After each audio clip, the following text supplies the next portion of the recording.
बिस्मिल्लाहिर्रहमानिर्रहीम। मनी में खून का आना, हेमाटोस्पर्मिया।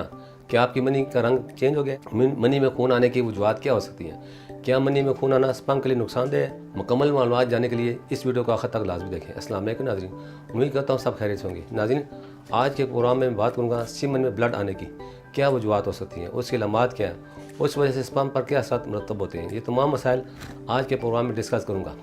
कुछ मर्द ज़ात के सीमन में ब्लड आता है जिससे सीमन का कलर ब्लैक हो जाता है और इसको हेमाटोस्पर्मिया कहते हैं। ये मेनली पुराना खून आर्गन के अंदर मौजूद होता है जो बाद में सीमन के साथ खारिज होना शुरू हो जाता है। अब इसकी कुछ अलामात के बारे में बताता हूँ। ऐसी सूरत में यूरिन करते वक्त बहुत ज़्यादा दर्द महसूस होता है।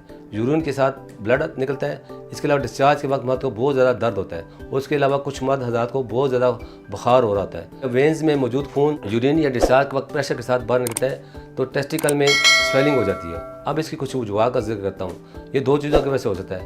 पहला, स्पाइनल कार्ड इंजरी, कोई रिसेंट ट्रैफिक एक्सीडेंट हुआ हो या पुराना एक्सीडेंट था, इसकी वजह से जितने भी पुराने ब्लड क्लॉट्स मौजूद होते हैं वो निकल रहे होंगे।